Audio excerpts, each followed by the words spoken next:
Look, up in the sky. It's a bird. Forget this guy. Forget this guy. This dude just crashed his friend's mom's car into a river. Wow, hey, you know what? That reminds me of the first episode of Superboy that premiered in October 8th in 1988. 10/8/88. The day Mikhail Gorbachev, in an effort to boost food production, called for the reorganization of Soviet agriculture. No, Jeremy. This is not a Soviet history podcast. This is a podcast where we will be reviewing the first episode of Superboy. Hey, now let's hand it to Jon and Jeremy.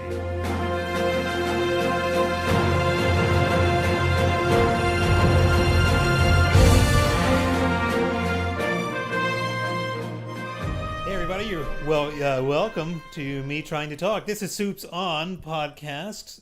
As you know from the intro you just heard. You get double the intro for this Supes On edition. I am John McGrone, of course, as you heard in the intro. This is Jeremy Bruner, as Howdy. you heard in the intro. And what this podcast is we review the intro we just did. I'd say that intro was Supes On. I would give it an off. I can see that. Yeah. So before we get into Superboy, this episode we watched the Jewel of something, Teflon. The Jewel of Teflon. I don't know. Yes. For anybody who wants to join us in watching this, or you want to wait until you hear our review and then go back and watch it yourself, we're going to help you out by giving you a fun drinking game. Yes. I'll start with this. I will, fair warning, out of all the drinking games we've had thus far, this will probably get you the drunkest. Every time you are watching this episode and you feel it is the final project of somebody's screenwriting class, you must take a drink. Oh man, I'm glad we're not drinking right now. Sometimes we drink when we do these recordings. Yeah. I think this being a good opportunity to not do that. That is true. Because this was a dizzying experience enough as it is. My drinking game is anytime you heard the loud clopping sound of footsteps and this poor 80s audio quality, then you, sir or madam, should take a shot. Clippity clop clop. I'm like, good grief. So that also goes into it seeming like a film student's final project. So every time they have to drink for yours, also drink for mine. Yeah, just get drunk. Yes. Irresponsibly. So yeah, Superboy in this, I guess we should do like a programming note. So we watched the first episode that ever aired. We did not watch what was the intended pilot, which was the 5th episode that aired. Hey, you can blame iTunes, at least for me. No, it's not iTunes. That was how it aired. So it was. It was aired out of order. Okay. Well, you know what? That's on them. It was the first episode listed. First episode America got to see. I was a bit of a sadist. I did go and watch part of what was supposed to be the actual pilot, and so this is my thoughts on why the producers decided to change that. Is because they want Lana to be a very likable character. Like, she's supposed to be the main character. Yeah. And in what was going to be the pilot, the very first thing you do is see her start bitching at Clark because all he is a reporter and not protesting lasers.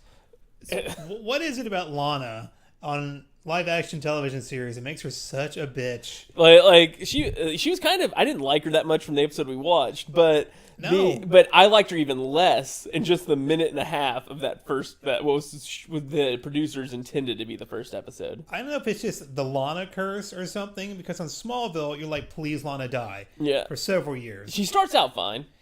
The first year is okay, you get it. For the second year, they have that one scene under a tree where they're happy for 1 minute. Like the fig tree or the whatever. Fig tree, yeah. The picnic under the fig tree. Then, once she starts, this is like season 4 territory, but with season 3, she kind of sours. Yeah. And once she becomes like the witch thing, done, get out of here. Yeah. Once you have like the witch tramp stamp that you can't explain. Well, I mean, that, to be fair, the witch thing, that is keeping in line a lot with her actual origin and stuff from the comics. I guess. But it was just poorly executed in Smallville. It was really just in Smallville she stuck around too long. Right. And speaking of poorly executed, this whole show is Superboy. Poorly executed. So the plot of the show, Lana's dad has his priceless artifact that he brings home that's cursed. That's cursed to Schuster. Nice little shout out to the creator. Not in Smallville. Nope. Not in Smallville. Nope, they're at Schuster University. Schuster U. And I did read that they oftentimes in the show they were at Schuster University and they were in the Siegel building. Oh, that's nice. Siegel getting a little bit less. Yeah. A little bit less. He had a building. He got a building. So they're in Schuster U, and so Clark he is a reporter. I didn't really catch if he's a student reporter or He what. is. He's well, I don't know if I have this from the little 5-10 minutes I watched the other one or from this one, but yeah, he works for the student paper. And he's just like any student reporter. He's wearing like the trench coat, the suit. Yes, you would think. So interesting thing, when he starred here, he was actually older than Christopher Reeves, Brandon Routh, or Henry Cavill were when they first played Superman. Really? Yes. I guess it would look weird for essentially a child to go around just saving people. Yeah. So that was kind of odd. But no, yeah. So the opening scene is essentially just them standing around interviewing a museum person. The opening scene, the opening, everything of this episode was so boring. And it felt like you were just being thrown into it, like you're supposed to know who everybody is, and then I come to realize, oh, that's because this wasn't supposed to be the first episode. And, me being completely unaware of that, I was appreciating that. I'm like, good. I don't want to sit through Jor-El being a dunce and... Well, they don't do any of that, at least in the parts of it that I watched. They didn't have any of that in the Superboy one either. I thought that was just because this wasn't the first episode. But then when you watch the actual first episode, it starts off literally with a bunch of students shouting, "No lasers, no lasers, no lasers," while holding signs that say "Ban the nuclear bomb." No lasers. It's just... Well, they get their message. They get two messages across at the same time. Exactly. Two concurrent messages. So Superboy said, "Fuck Jor-El." As he should. Yeah. As he should. So, what I gathered from this, this show, not going to lie to you, here in the Fortress of Solitude. Now, this show is pretty fucking bad. Yes. It was not what I would call good. No. Although it had some charm to it. I'll say it had some charm. Like some late 80s charm. It seems like, so this show wasn't so bad it's unwatchable. It's more like, to me at least, from this what we've seen of it, it was almost like it was so bad it's fun to watch. Right. So, this is Superboy 1988 when it first premiered. So I did feel like this is sort of random. So in that very first scene, Lex comes out and he says, "What's up, beautiful? Want to go out?" to Lana. And she's like, "No." And that's Lex's introduction into the thing. Yeah. And I didn't know that was supposed to be Lex. I thought he's like basically a frat bro. And as the episode went on, I will say of a show that was just 80s camp and just shittiness, Lex kind of stood out. I kind of like this Lex a lot. In fact, this is I will say my favorite live-action Lex will always be Smallville, Michael Rosenbaum. Although Gene Hackman, he's good. There have been some good Lexes. Yeah. There have been some shitty Lexes, too. But I gotta say, second to only Michael Rosenbaum in Smallville, this is my favorite Lex Luthor live-action. This Lex Luthor is probably my least favorite Lex Luthor I've ever seen. I love it. He's so terrible. His whole entire character on here, it feels like whenever you hear about them possibly making like a DC high school show, like where they're gonna have all the villains be high school students and stuff like that. That's what it felt like, a live action version of that, where Lex is the school bully. I got it. I got exactly what they were trying to do. Understood it, and it was like every 80s bully character kind of just wrapped into one. Just wrapped into one guy. And he of course has his lackey.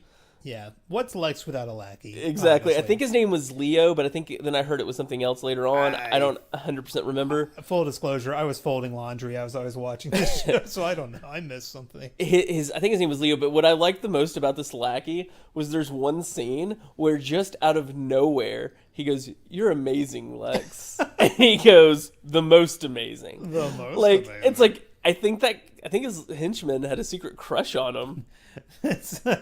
I kind of want to watch the rest of the series to see if that develops and blossoms. What I love about when Lex Lana's like, how did you get all this information about me, Lex? Lex basically goes, computers. Yeah. just Computers. yeah, I used computers. Don't worry about it. And then, so Lana's father comes back with this jewel, and it has a curse on it. It's causing all sorts of crazy things. The first thing it does is Clark and TJ, I'm assuming TJ White, because his father is the editor of the Daily Planet. They didn't say Perry White. No, but, so we don't know. But they're taking photos of it, and like a tornado appears out of nowhere and just wrecks the room. And they're like, well, it's tornado season. It's like, yes, tornado season. Very common for a tornado. It's indoor, one room only tornado season. Indoor tornadoes are very common in these parts. In Schuster U. Yes. But I thought, like, okay, they like TJ, he's being the Jimmy character. Like, Lana's always been like Lana, the Smallville friend / crush. And I get he's not going to meet Lois till later. That's fine. But I'm like, TJ, why don't you just have Jimmy? It's already... No one's looking to this version of Superboy. Well, that way they can kill him. Well, that's true. They can. Was DC that strict on what the fuck? Like, Jimmy can't appear until Superman goes to Metropolis? I honestly assume DC told them, do whatever the fuck you want. DC probably didn't even know the show was being made. So on that, there was lawsuits on this show. Really? What happened was Warner Brothers licensed out the movie rights, or the rights to Superman, to some company, and they made Superman 1, 2, and 3. They then sold them to another company who made Superman 4. Oh. A Quest for Peace. The who Quest. Also then held... Their company also produced this Superboy TV show, and after the Superboy TV show was off the air, WB sued them to gain the rights back. Really? Yes. Such scandalous things Yeah. happening, which makes, I mean, if you think about it, Superman and his entire, just everything about Superman is so frail and so fragile because one bad court date and Superman could be appearing in Marvel Comics. Yeah. It's kind of scary to think about. I will say that we are saying that this show, wasn't good or it was bad and all that. Everything that I've read, everything seems to indicate that after season 1, it becomes good. So we're going to have to give a later episode a chance to try it out, because the only original cast member from season 1 that continues through the entire series is Lana. Which is funny to me because Lana was like the most unlikable person. Oh, for sure. So the reason Lana was so unlikable in this is like her father, who finds that he's bringing back this priceless relic, could be taking it anywhere, could be getting it displayed in the Louvre, could be getting it displayed, in the New York Museum of Art, anywhere, is choosing to have it displayed at Podunk Schuster University, specifically so that he'll have chance to spend time with Lana. And Lana spends the entire time crying, "My daddy doesn't love me." Being such a brat. In fact, the very second line in this entire episode is her father's assistant saying, "I hope you're not still nervous about seeing your daughter." Like, the entire episode is set up to be around daddy issues that aren't really existent. He consistently says "I love you" to her and is trying to find ways to spend time. Leaves her dozens of messages, which he said "I got." It's like he obviously cares. He's trying so hard, so it makes me like, you know what, Lana can just fucking die. I don't really care. What I loved was they have the scene where he's like, well, why don't we go do dinner? Nothing's gonna stop it. And she's like, whatever. And she walks away crying. And then the next scene is him and his assistant, and he's like, I haven't seen you smiling so big in a long time. What's wrong? He's like, I have a feeling me and Lana's relationship is on the mend. And it's like, feel bad for him. She just walked away in tears saying she doesn't believe you love her. What about that says on the mend? It's like he obviously does not understand basic human emotion. And it makes, maybe coming to Lana's defense, which I will not do a lot, is that maybe she's had to go her entire life of Mr. Lang. For sure. I mean, just like, oh, everything's fine. My family's in tears. My wife is leaving me. Well, I got to go dig up some relic. Yeah, I mean, that is true. Place. It did seem like, he was gone most of her life. He was gone so much it caused her mom to divorce him. Yeah. But it's like he is actually trying, so, who knows? And she is also supposed to be at the age of 18, 19, where you're probably your most emotional. She didn't look 18 or 19. Irrational, no. But at the time in the 80s with perms being so popular, no one did. So the most unlikable one she stays. So Yes. fine. And so everyone else is recast, including my boy Lex. He's gone. Yeah.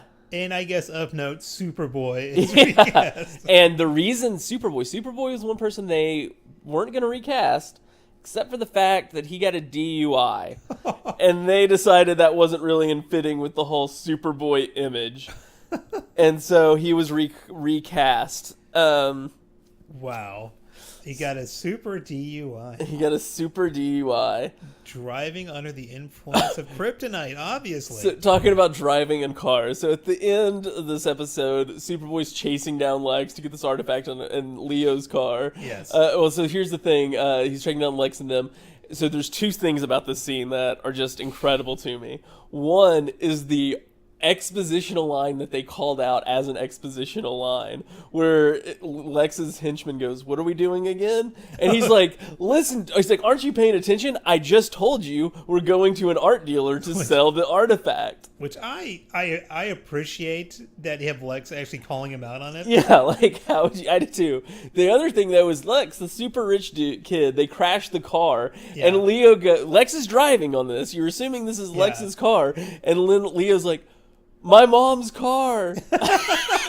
I just let Mr. Luthor drive my mom's car. And Lex is like, "I'll buy her a better piece of trash than this." It's just kind of consistent with Lex's bad driving. Because in Smallville, he crashed his car in the first episode. Lex should have a driver. And he ran into water in this one too.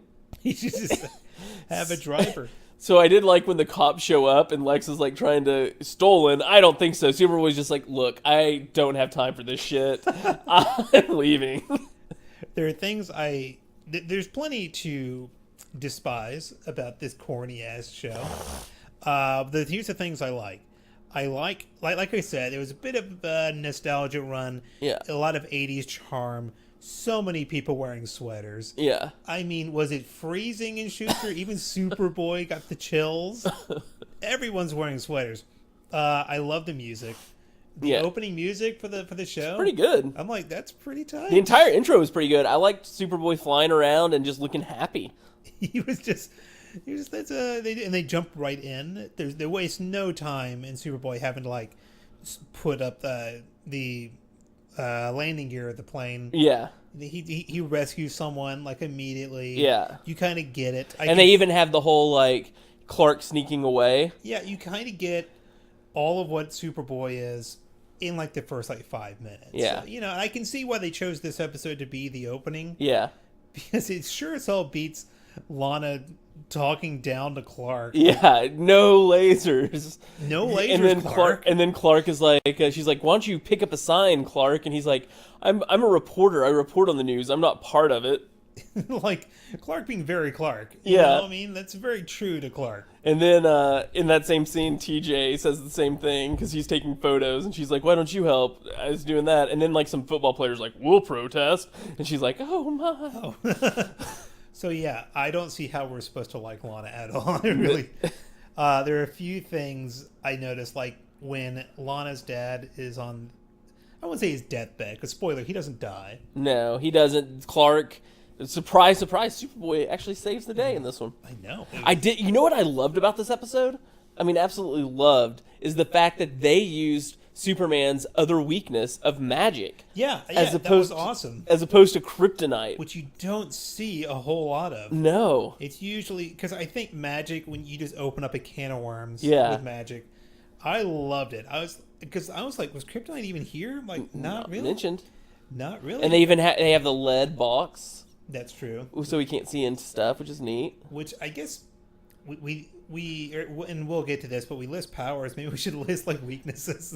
It's like one of like two things. I don't think we've had anything else we reviewed. Well, maybe I guess the in the Superman movie there's kryptonite, but yeah, the kryptonite appears like even in Smallville. Not in episode 1.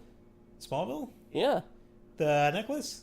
Lana? Oh, that's right. Yeah, it does completely appear. Yes, and he doesn't know it's he doesn't know it's his weakness. Yeah.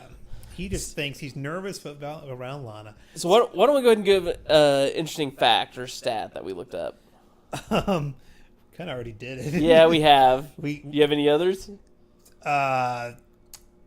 the interesting stat about this is that it came on a year after Star Trek: The Next Generation came on. Interesting. It was a time of sci-fi revivals. Yeah. That's what I will say. Yeah. So in other words, I don't have another one. Another one. What I will say is something I thought was just hilarious.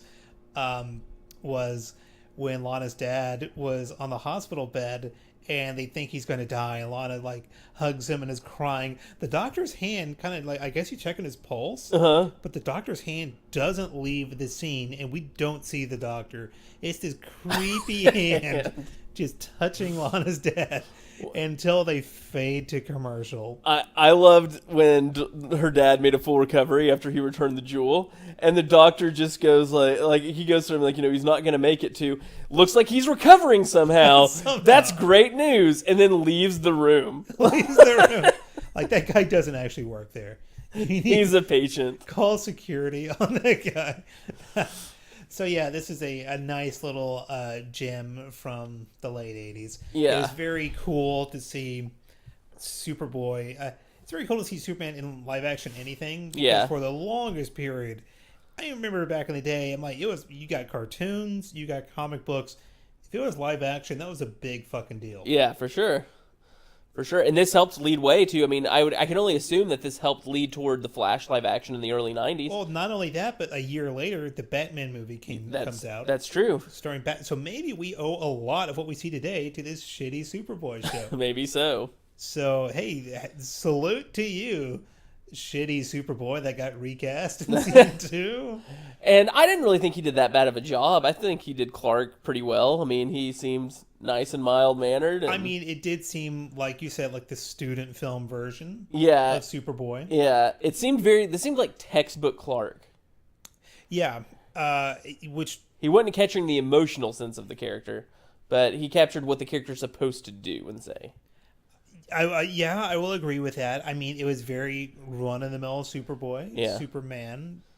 And it always made me laugh because he just goes by Superboy. I think if he's like a teenager, I think you would want to be called Superman. Yeah. I mean... Like, it makes sense for the Connor Kent stuff because Superman already exists. But when there's no Superman, you are Superman. You're the first. Like, Spider-Man, Peter Parker's like 15 years old, and he says, I'm Spider-Man. Right. I'm not Spider-Boy. Right. I'm a scrawny 15-year-old high school student, clearly, in this fucking bodysuit.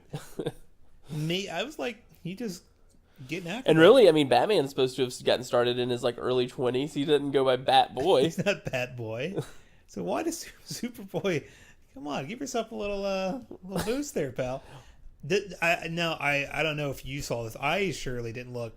But if the Legion made an appearance in this, that would be a lot of fun. I would actually probably make time to go watch that. So we have talked about some potential other episodes we'd like to review of the show. Mm-hmm. There's the season 1 finale, which is supposed to be really good. It's called like Luthor Unleashed, and it's supposed to explain how Lex goes from college president, college president bully to mad scientist Luthor. Well, I mean, it's not like my Lex. No, it would be in the season 1 finale. Not the original guy, though. He was recast. No, in season 2. Season 2. Oh, this is the finale of season 1. Yes. Oh, well, my boy's back. Your boy's back. Oh, I may actually have to make time for it. And then there's also supposed to be a Bizarro storyline, which is amazing in this show. People say it's the best live-action Bizarro storyline still to date. Really? So I'd be interested in checking that out as well eventually. I guess it would have to be, instead of that weird Bizarro that kind of almost appeared in the original movies. And then Smallville. The one in the original movies, the deleted scene, is just odd. Yeah. I could see why they got rid of it. I think there was a Bizarro in the Lois and Clark storyline too at one point. The Lois and Clark had a Bizarro? I will tell you, what's interesting in this is Mr. Mxyzptlk is one of the villains in the show. Really? In later Superboy? On. Yeah. Does he say is he an actual imp? Or is he I am from Russia or some shit? This might shock you, but I haven't seen it. So I'm not sure. But those might be... Maybe let us know what Superboy show we should look into, what storyline in the future. Now, let's go into powers used. I only counted 3 as far as keeping an inventory of Superboy's powers in this. I counted 4. I had, of course, super strength, Yes. flight, super speed. And X-ray vision. Did he use his X-ray vision? It's implied he tried to use it and failed. The lead.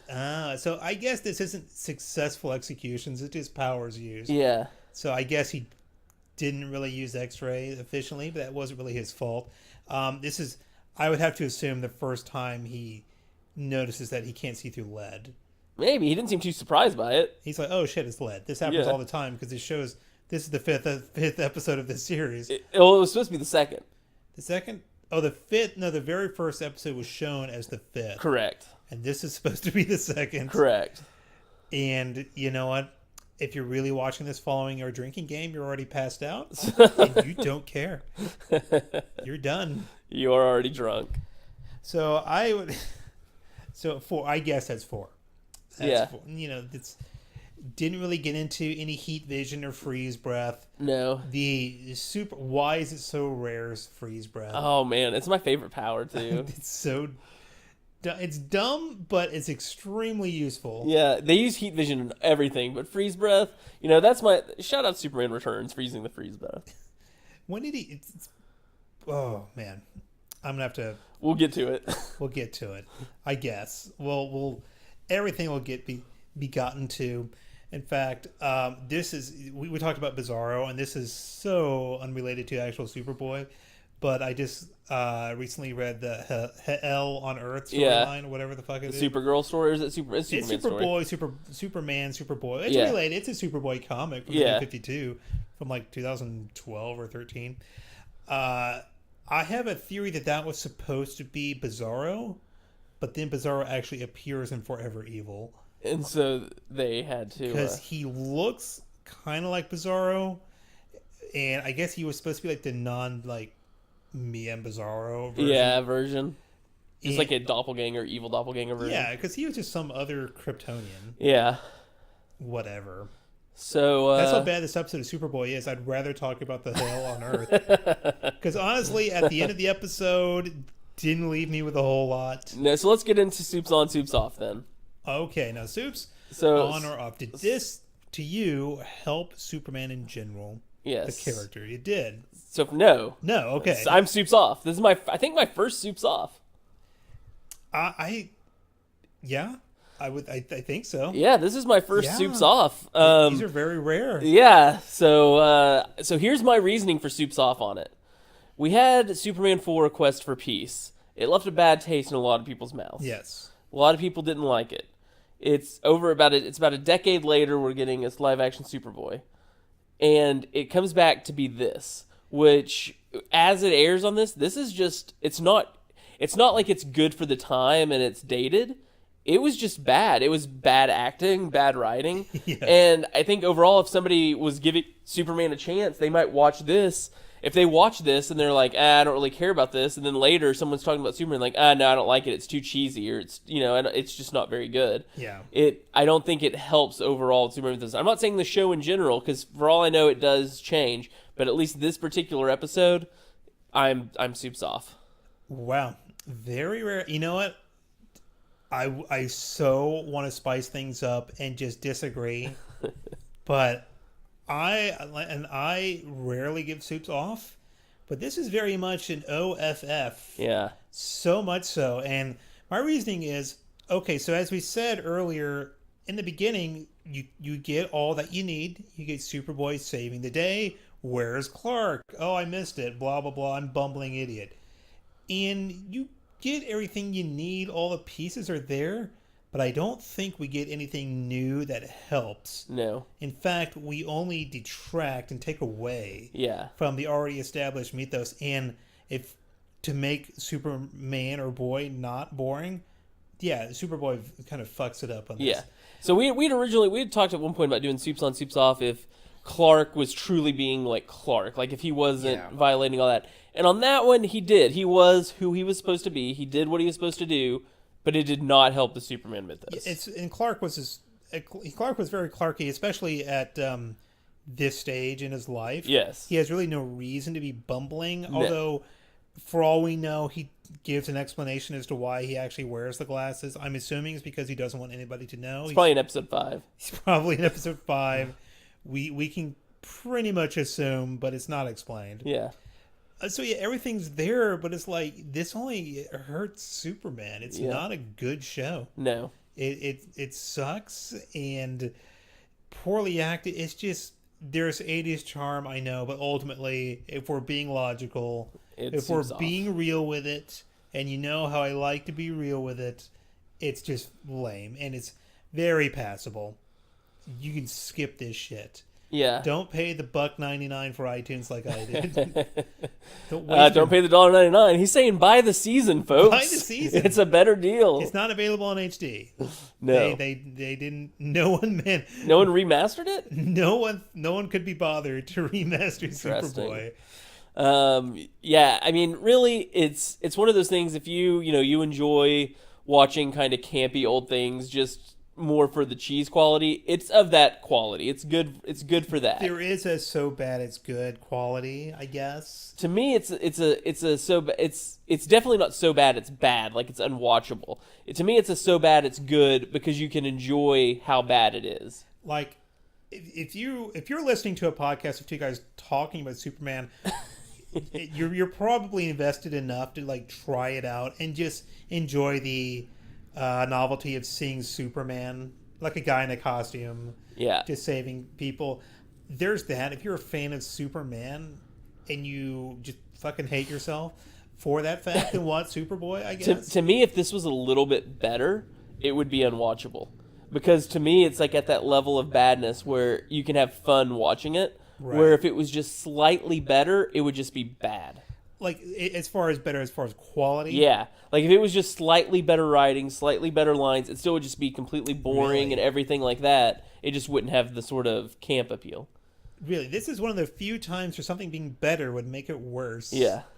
That is hilarious. So, yeah, Soup's on, and, like, the cheese is off the charts in this. Yeah. Like, and everything is just so goddamn 80s. It's like the fun of the 80s wears off after like 5 minutes. Yeah. And then you're just left with this like, fuck, this isn't good. Right. I want to recast everything. I want to recast my life after watching this. It's not any good. So there you go. A rare Soups Off. A rare Soups Off from both of us. And so do stick around. We do have our diss track coming up. I believe next week is going to be the animated series, the first episode of the 90s animated series. And here in the Fortress of Solitude, we have everything put on a strict, tight schedule. Yes.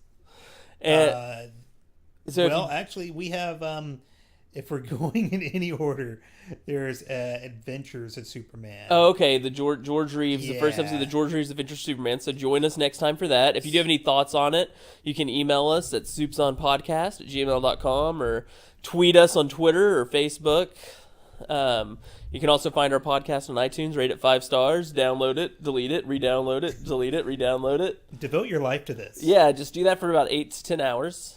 Straight. You're not really working anyway at your job. Just do this. And now I guess we'll leave you with some fresh, funky beats.